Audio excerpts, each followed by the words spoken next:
Shalom, saudara-saudara kita yang terkasih. Apa kabar kalian untuk hari ini? Puji Tuhan kalau memang keadaan kalian itu baik-baik saja. Nah, pada hari ini tema kita yaitu Be Like Christ. Itu terdapat di dalam pertama Yohanes 2 ayat 6. Be Like Christ atau jadilah seperti Kristus. Nah, pertama Yohanes 2 ayat 6 ini berbunyi, barang siapa mengatakan bahwa ia ada dalam dia wajib hidup sama seperti Kristus telah hidup. Nah, saudara-saudara yang terkasih dalam Tuhan kita Yesus Kristus, di dalam tema atau sesuai dengan tema kita pada hari ini, bahwa setiap kehidupan kita sebagai manusia yang mempunyai keterbatasan masing-masing, terkadang kita tidak mendengar. Ketika kita mendengar akan tema ini juga, kita sudah mengatakan bahwa hal di mana kita harus sama seperti Kristus itu sangatlah tidak mudah. Namun yang dimaksud di sini adalah melihat akan sifat-sifat daripada Yesus Kristus untuk dijadikan sebagai pedoman kita dalam bertingkah laku. Nah, saudara-saudara yang terkasih, dalam setiap sifat dan karakter daripada Yesus itu berlandaskan kasih. Tentu itu sangat sulit bagi kita untuk diikuti karena kita ini sebagai manusia yang masih hidup dengan memprioritaskan atau mengedepankan ego kita sendiri, masih hidup dengan lebih mengutamakan kepentingan diri kita sendiri. Nah, saudara-saudara yang terkasih dalam Tuhan kita Yesus Kristus, namun saat ini tema kita kembali mengingatkan bahwa ini adalah sebuah ajakan bagi kita untuk bagaimana kita mampu untuk hidup sama seperti Kristus. Ajakan yang menjadi tantangan bagi kita, apakah kita benar-benar mau untuk hidup sama seperti Kristus atau tidak. Mampu mengiyakan ajakan ini atau malah kita akan lebih memilih hidup berdasarkan dunia? Itu menjadi satu pertanyaan atau menjadi pertanyaan-pertanyaan untuk sama-sama kita merefleksikannya kembali. Dan sesuai dengan pembacaan kita dan ajakan firman Tuhan pada hari ini, bahwa barang siapa yang mengatakan bahwa ia ada dalam dia, memiliki pengertian bahwa menjadikan Yesus sebagai Tuhan dan Juru Selamat di hidupnya, dan ia masih hidup sama seperti Yesus hidup. Dan ketika kita belajar akan firman Tuhan setiap hari, maka kita akan menemukan bagaimana atau cara-cara hidup daripada Yesus atau gaya hidup daripada Yesus Kristus yang sangat bertolak belakang dengan cara hidup atau gaya hidup dunia. Ini juga menandakan bahwa cara hidup Tuhan Yesus berbeda dengan manusia pada umumnya.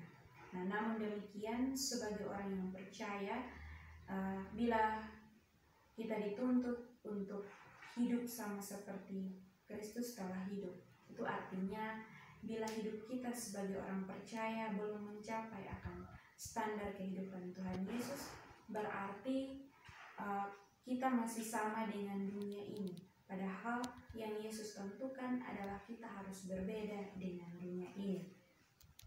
Nah, saudara-saudara yang terkasih, tidak ada cara lain untuk kita sama seperti standar Yesus Kristus selain kita mau berubah.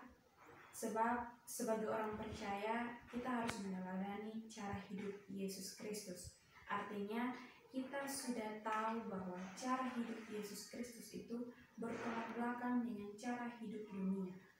Maka gaya hidup kita sebagai orang percaya harus bertolak belakang dengan dunia. Itu terdapat di dalam Roma 12 ayat 2. Nah, dalam kehidupan Yesus dan juga kesehariannya itu, Yesus ada dalam berbagai pelayanan-pelayanan. Ia melakukan berbagai pengajaran-pengajaran yang baik terhadap banyak orang. Nah, itu yang sebenarnya bersama dengan murid-muridnya. Yesus tidak hanya mengajar, tetapi memberikan contoh dan teladan kepada murid-muridnya. Nah, di dalam pelayanan Yesus, ia juga mengajarkan bagaimana cara melayani, bukan dilayani. Menurut Yesus itu hidupnya itu selalu dipenuhi dengan kasih dan dipenuhi dengan pengampunan. Oleh sebab itu, saudara-saudara yang terkasih, ketika kita mau belajar bagaimana gaya hidup dan perilaku daripada Yesus yang selalu hidup di dalam kasih, tentu itu menjadi satu pengukuran bagi kita bagaimana kita juga mampu untuk hidup bersama dengan Yesus. Nah, untuk itu marilah kita mau belajar untuk mengetahui dan mengerti cara hidup Tuhan Yesus yang tentu berbeda jauh dengan cara hidup kita sebagai manusia. Nah, kita sebagai manusia masih hidup dengan mengandalkan akan dunia-dunia yang sebenarnya secara tidak sadar itu membawa kita pada satu masalah yang besar. Untuk itu marilah kita mau belajar dan mengetahui cara hidup daripada Tuhan Yesus. Nah, peristiwa Yesus Kristus yang disalibkan itu juga membuat murid-muridnya terguncang. Itu mengapa? Karena mereka tidak mengerti akan cara hidup dari Yesus Kristus. Nah, hidup Tuhan Yesus itu berdasarkan kehendak Bapa. Sedangkan yang mereka harapkan adalah Yesus hidup menurut apa yang mereka pikirkan. Yang mereka tahu bahwa Yesus itu menjadi seorang raja, berarti dia mampu untuk membuat segala mujizat, dia mampu untuk menjadi penyelamat. Tetapi mereka tidak menemukan itu pada kehidupan Tuhan. Malah yang mereka lihat adalah Yesus itu menjadi orang yang lemah, Yesus itu menjadi orang yang tidak berdaya. Banyak orang yang percaya tetapi tidak bersedia untuk mengikuti gaya hidup daripada Tuhan Yesus.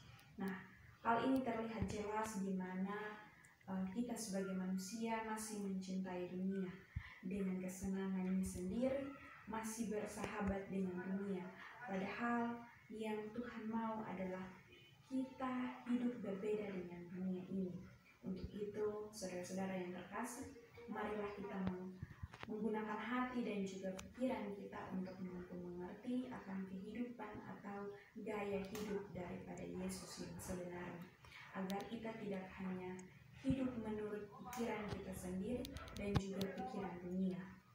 Nah, pesan firman Tuhan untuk kita pada saat ini adalah jadilah pribadi yang mampu memberi diri untuk dimampukan mengerti gaya hidup Tuhan Yesus, agar kita juga bisa menjadi sama seperti Kristus, menjadikan gaya hidupnya itu sebagai pedoman, menjadi patokan dan juga teladan bagi kita.